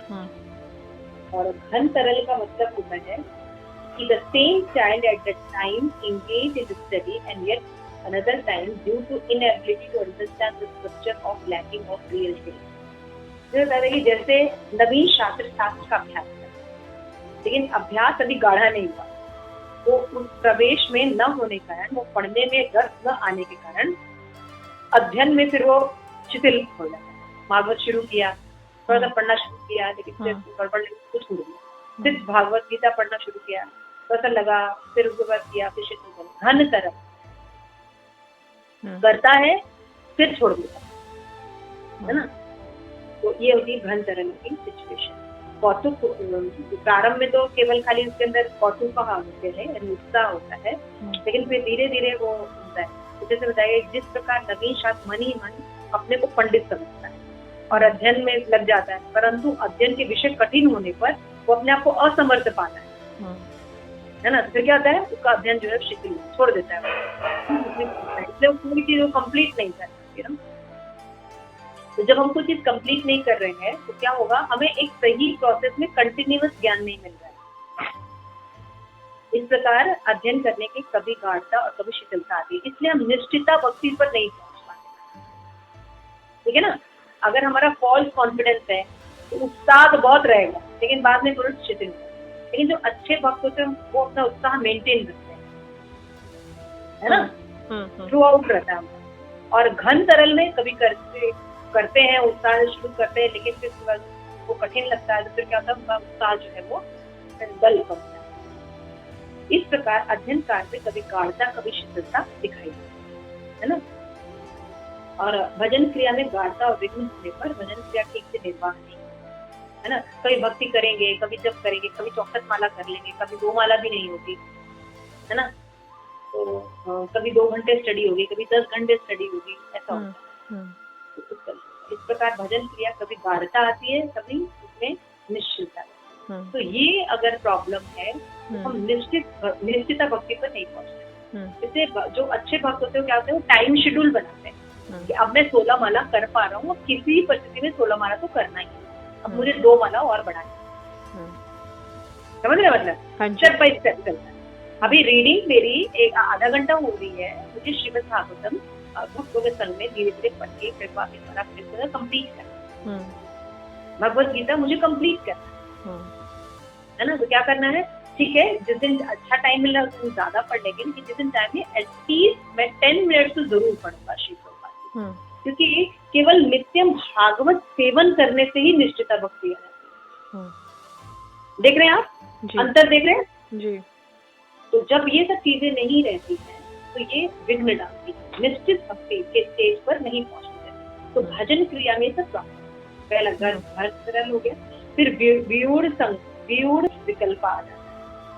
व्यूढ़ विकल्पा में क्या होता है कि अनिश्चिता भक्ति की बात बताई कि क्या मैं परिवार के पुत्र वैष्णव बनकर भगवान की सेवा में नियुक्त होंगे या सुख पूर्वक, मतलब व्यूढ़ विकल्प, अब ये कर लें कि ये कर लें कि ऐसा कर लें, सब कुछ छोड़ के वृंदावन चले जाएं, कि वृंदावन से कैसे होगा, फिर वहां छोड़ के फिर आ जाए। समझ में रहे, व्यूढ़ विकल्प हमेशा वो अनडिसीजन के माइंड में रहता है और किसी से कंसल्ट नहीं करता, सीनियर गुरु से। समझ में आ रहा है, कभी कुछ पढ़ लेता है, कभी कुछ पढ़ता है, तो क्या सोचता है अपने मन से करता है, मतलब व्यूढ़ विकल्प। तो निश्चिता भक्ति कैसे आएगी, है ना। फिर वो या तो कभी बहुत हाई को फॉलो कर लेता है, कभी लो को फॉलो करता है। जैसे हम स्पेशली मंजरी ग्रुप में देखते हैं, कुछ बच्चे होते हैं वो अपने आप से ही बहुत कुछ पढ़ने लगते हैं, अभी फर्स्ट स्टेज पर एंट्री किए हैं और वैष्णव एटिकेट का बहुत ही हाई लेवल का पालन करना है। तो ऐसा नहीं, पॉसिबल नहीं है ना। हम जब शुरू कर रहे हैं तो हमें एटलीस्ट बस अट्रैक्शन होना चाहिए कि हम अट्रैक्शन डेवलप करें, हम मंदिर आया करें, हम भक्तों पर संग किया करें, एटलीस्ट 1-2 राउंड अपने जीवन में चैंटिंग करें, 1-2 क्लासेस को कंटिन्यूअस को दें, किसी के अंडर में रह ले, है ना। पहले यहाँ तो शुरू करो, नहीं हम तो पूरा एकदम हाई कर। तो अपने से पढ़ने पर एक व्यूढ़ विकल्प आता है। फिर ऐसे आता है कि जैसे वो सोचता है कि सब कुछ त्याग देना चाहिए, हमें वृंदावन जाके बस जाना चाहिए और केवल कीर्तन करना चाहिए, है ना। शास्त्र में ऐसा कहा गया है कि स्त्री को तृणों से ढककर कुएं में, मतलब स्त्री जो पुत्र है या गृहस्थ आश्रम है, ये अंधे कुएं के बराबर है, ये सब बिल्कुल बेकार है। तो इसमें जो गैप है ना, हम ये तो नहीं सोच रहे हैं कि ये भी संपत्ति भगवान की है और वृंदावन भी भगवान की ही संपत्ति है। भौतिक कहाँ है, भौतिक तो आप मान रहे हैं इसलिए भौतिक है ना। समझ रहे हैं, तो बेस्ट वे है कि हम गुरु से आज्ञा ले करें, तो कंसिस्टेंसी रहती है। हम सही साधु संग करते तो हम सही से, जैसे पहले भगवत गीता पढ़ते हैं, भागवतम पढ़ते हैं, कंसिस्टेंसी देखिए बनती है ना, नीचे से धीरे धीरे चल के ऊपर। लेकिन जब हम अपने किसी का सहारा नहीं ले रहे, कुछ नहीं करे, फिर हम क्या करते हैं, व्यूढ़ विकल्प, कभी कुछ पढ़ लिया, कभी कुछ पढ़ लिया, कभी उत्साह में आके हमने ये कर लिया, कभी हमने उत्साह में आके परिक्रमा, रोज गिरिराज जी की परिक्रमा लगा रहे हैं, इस वक्त फिर मन नहीं हुआ, कुछ घटना घट गई, छोड़ दिया। These are not very proper way. तो हमें पहले इस संग में समझना चाहिए कि क्या नियम हमारे लिए जरूरी है, कैसे करना, स्थल के हिसाब से काम करें और गुरु की आज्ञा से, गुरु की। हाँ, तो साधु संग जब बेटर होगा तभी तो हम करेंगे। जब साधु संग बेटर होगा हमारा, देखिए साधु संग बेटर नहीं है, श्रद्धा भी गड़बड़ है, तो क्या करेंगे हम, भजन क्रिया भी ऐसे ही करेंगे। तो यहाँ हम गड़बड़ करते हैं। हमें देखना चाहिए कि अगर हमारा उत्साहमयी लेवल पर कोई प्रॉब्लम है तो इसको ऐसे ठीक करना चाहिए, मैंने बता दिया। घन तरल लेवल पर है या व्यूड विकल्प लेवल पर है तो हमें एटलीस्ट हमारा जो काउंसलर हो, हमारे फ्रेंड हो, वो मध्यम अधिकारी के, तो हमें गाइड कर सकते हैं। तो व्यूड विकल्प में हो सकता है अनिश्चितता वृत्ति की दशा में साधक के मन में जब भजन के विषय में नाना प्रकार के संकल्प विकल्प उदय होते हैं तो इसको व्यूड विकल्प कहा जाता है। तो संकल्प विकल्प करता है कि क्या मैं पुत्र को छोड़ दूं, दीक्षा दिलवा दूं सबको, सब दीक्षा नहीं ले रहे हैं है ना, गृहस्थ आश्रम रहने से परिवार का पालन करना ही ये तो विषय है। हाँ, मैं कैसे डेवलप करूंगा, तो विक्षेप बना रहता है। इस तरह से वो व्यूड विकल्प करते हैं। थर्ड है विषय संग्रह। विषय संग्रह का मतलब होता है कि शास्त्र में कहते हैं कि जिसका चित्त विषय भोगों में बहुत ज्यादा लिप्त रहता है। तो भक्ति में तो आ जाता है कि बहुत ज्यादा उसका आज माता जी ना, मेरे बेटे का ये बर्थडे है, अभी एग्जाम चल रहा है ना माता जी, आज सेवा नहीं कर, तो ये चल रहा है ना माता जी, तो ये कैसे करेंगे। तो ये चीज विषय में बहुत आ सकते हैं। आज माता जी ने मॉल जाना है तो प्लीज आप ना मेरा ये जो प्रीचिंग वाला सेवा है यहाँ पर एडजस्ट कर। तो ये विषयों में बहुत आ सकती है। इसके कारण क्या होता है, एक विषय संगारा की स्टेज डेवलप होती है। जैसे इसमें देखा जाता है कि यह देखा गया है कि चित्त विषय में लिप्त रहता है, इससे भगवान की भक्ति प्राप्त होना अति कठिन और दूर हो जाता है ना। अर्थात पूर्वभावी व्यक्ति कभी भी पश्चिम में रखी हुई वस्तु प्राप्त नहीं हो। जैसे ये सब विषय वो मुझे बलपूर्वक अपनी ओर खींच रहे हैं और मेरी भजन क्रिया को शिथिल कर रहे हैं, इसलिए मैं समस्त विषयों को त्याग कर हरिनाम का आश्रय ग्रहण करूंगा। ऐसा सोचने पर भी विषयों का त्याग नहीं कर पाता। जब करता है तो उसको विषय ही याद आते हैं, कल मैंने ये किया है, अभी जाके ये करना है। तो परित्याग करने में असमर्थ होकर अनेक काम वासनाओं का घृणा के साथ भोग करते हैं। श्री भगवान कथित इस शास्त्र वचनों को उदाहरण मानकर वो उन विषयों के साथ उनको पहले वो भोगता रहता है, संघर्ष अर्थात युद्ध करता है। संघर्ष मतलब युद्ध करता है। कभी तो वो विषयों पर विजय पा लेता है और कभी वो पराजय। जनरली हमारी कंडीशन होती है भजन क्रिया में। ये बहुत बड़ा फैक्टर है कि हम बहुत बार जो है विषयी जीवन में हार जाते हैं, विषयी जीवन में आसक्त हो जाते हैं और भगवान की भक्ति हार जाते हैं। तो ये ऐसा नहीं करना, हमेशा होना चाहिए। परम एक नियम बनाना चाहिए, नियम को पालन करना है। निश्चित थोड़ा बहुत गड़बड़ है ठीक है, तुरंत मेंटेन करना चाहिए। तो ये निश्चितता व्यक्ति के लक्षण होते हैं जब आपका गुरु, आपका साधु, आपका एसोसिएशन जो है एटलीस्ट मध्यम अधिकारी का होगा, शुद्ध भक्त का लेवल का होगा, तो वो व्यक्ति आपको गाइड करेगा। नहीं तो फिर क्या होगा, वो उसको खुद ही लगेगा कि तो 64 माला तो हो ही नहीं सकती। 64 माला कोई थोड़ी कर पाएगा, घर में रह के कोई 64 माला थोड़ी कर सकता है। तो वो कभी सोच भी नहीं सकता कि किया जा सकता है। तो अपने आप को निश्चिता भक्ति में तो डेवलपमेंट होना चाहिए ना। कि आज जो हमारी स्थिति है उस स्थिति से हमें निकलना चाहिए। हमें भगवान में, गुरु में, उसके देखने की दृष्टि में, शरीर में कम आकर्षण होके भगवान में, अपने भगवान के साथ अपना संबंध ज्ञान में, है ना, इस सब में डेवलपमेंट होना चाहिए ना। संबंध अभी प्रयोजन में हमारा आगे प्रगति होनी चाहिए ना, वही पीछे थोड़ी रहना चाहिए। तो ये सब ऑब्स्टिकल था।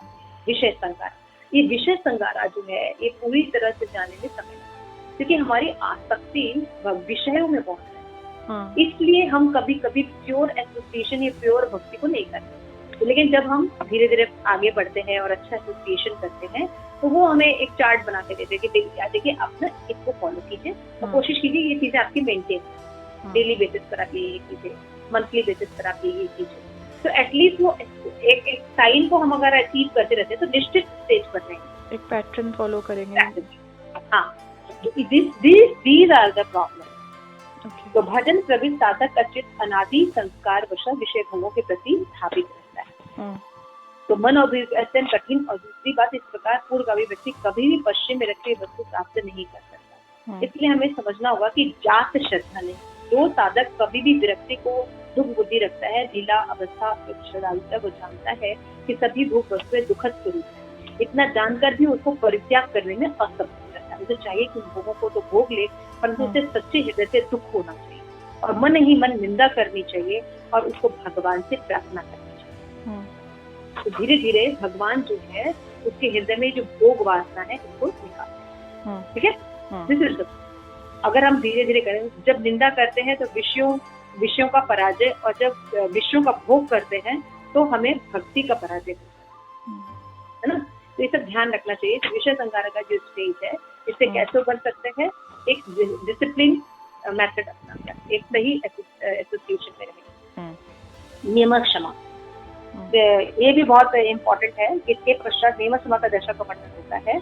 इसमें इस प्रकार का संकल्प करता है, जैसे आज मैं परिणाम ग्रहण करूंगा, भगवान और उनके परिकर लीला वैष्णव और इनकी साष्टांग प्रणाम करूंगा और भगवान की भक्तों की सेवा करूंगा। जिसका भगवान संबंध नहीं है ऐसे वचन को उच्चारण नहीं करूंगा। जो लोग ग्राम वार्ता करते हैं उनका परित्याग करूंगा। इस प्रकार प्रतिदिन पुनः पुनः इस प्रकार का नियम संकल्प करता है ना, लेकिन उसको पालन करने में असमर्थ होता है।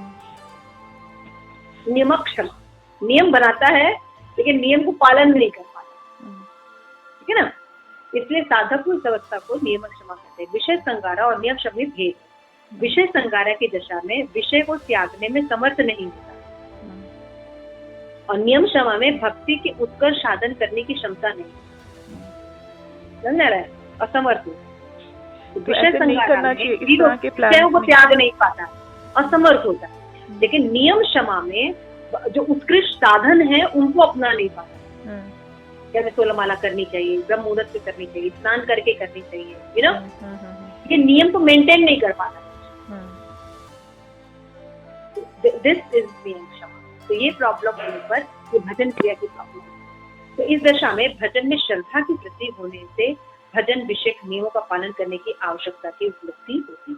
जब हमारी श्रद्धा हम अगर ठीक करेंगे तो हमारा ये जो नियम क्षमा है अपने आप ठीक नहीं हो जाएगा।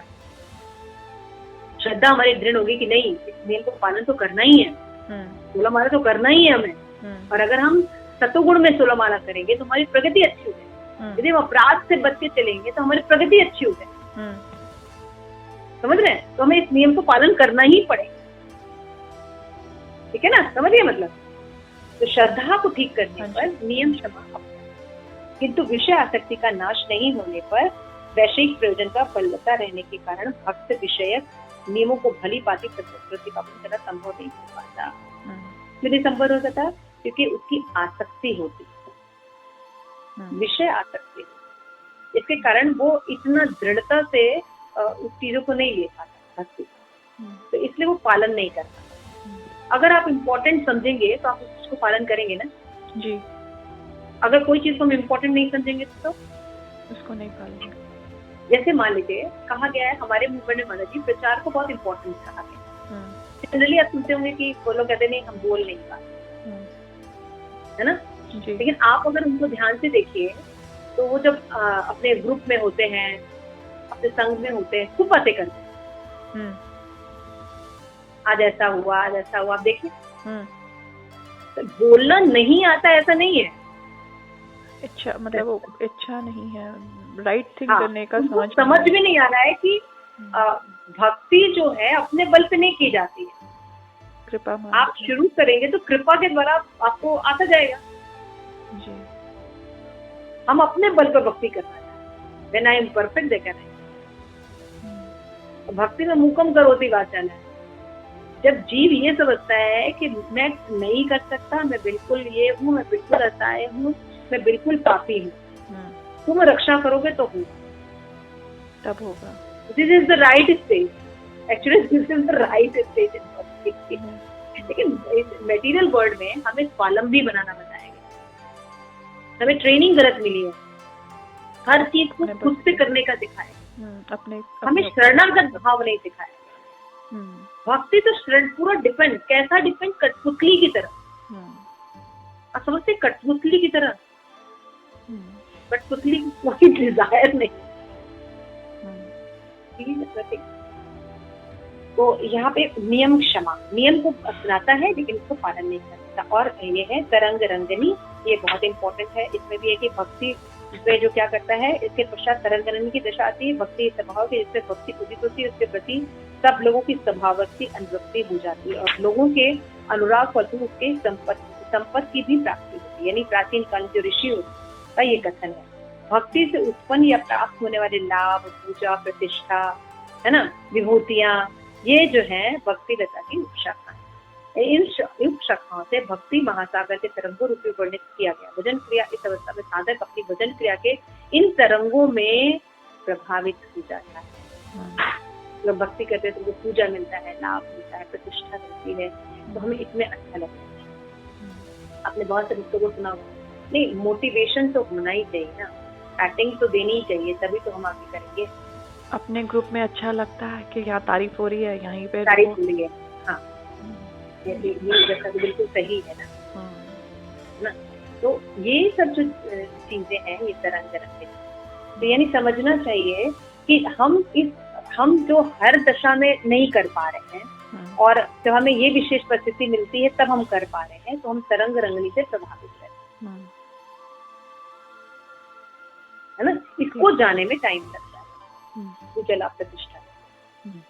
लेकिन एक बार व्यक्ति जब इससे ऊपर उठ जाता है तो एक और प्रकार का होता है अनिष्टा भक्ति में साधक इन तरंगों को अपनी भजन क्रिया को क्रीड़ा करते हुए देखता है, अर्थात साधक में लाभ, पूजा, प्रतिष्ठा, इनको इसमें जैसे ये करने में हमारा लाभ है ना, ये करने से हमारा प्रोग्रेस होगा, ये वाली सेवा करने से महाराज की बिल्कुल नजर में रहेगा, है ना। लेकिन टॉयलेट क्लीन करने में कोई देखेगा ही नहीं, पूछेगा ही नहीं। हम भगवान की आरती करेंगे तो मेन सेवा है। ये तरंग रंगनी है। तो दीज आर जो तरंग रंगनी जो है ये इम्पोर्टेंट विषय संगार के बाद तरंग रंगनी है। नियम क्षमा है। नियम क्षमा में होता है कि नियम क्षमा तो हमने कर लिया ना, कर लिया हमने, कर लिया। लास्ट तरंग we don't want it but we do it, तरंग रंगनी। ये टाइम लगाती है और ये ऑब्स्टिकल जो है अगर हम निकल जाते हैं तो हम जो है मतलब भजन क्रिया के जो ऑब्स्टिकल है उससे निकल जाते हैं और केवल अनर्थ निवृत्ति पर अब हमें वर्क करना। तो अनर्थ निवृत्ति पर जब हम वर्क कर लेते हैं तो हमारी भक्ति निष्ठा लेवल पर आ जाती है, समझ गए आप। तो श्रद्धा ठीक करनी होगी। श्रद्धा के बाद हमें साधु संग को चेक करना पड़ता है, बार बार चेक करना चाहिए। जब कहीं गड़बड़ होती है, जैसे मैंने बताया कि अगर तरंग रंगनी हो रही है, नियम क्षमा हो रहा है, तो कहाँ हो रही है, श्रद्धा में प्रॉब्लम हो रही है, हम ठीक से समझ नहीं रहे, ठीक है। एसोसिएशन में गड़बड़ हो रही है, हम गलत एसोसिएशन कर रहे हैं, हम उन लोगों का एसोसिएशन से प्रभावित हो रहे हैं जो नहीं करते हैं, और वो लोग अच्छे नहीं लग रहे हैं जो कर रहे हैं, हमें हार्ड बोल रहे हैं, हमें समझा रहे हैं, और जो लोग हमें अच्छे से बात कर रहे हैं, प्रमोट कर रहे हैं, डांट नहीं रहे, वो बहुत अच्छे हैं। These are the things we have to understand। ये आज हमने सेकेंड जो एस्पेक्ट है, श्रद्धा, साधु संग एंड भजन क्रिया, इनमें क्या क्या प्रॉब्लम आती है ये विषय किया। तो जब हम इनको ठीक करते हैं तो हमने पढ़ा कि शुद्धता एंड क्लेश अग्नि, ये दोनों चीज मैनिफेस्ट होती है।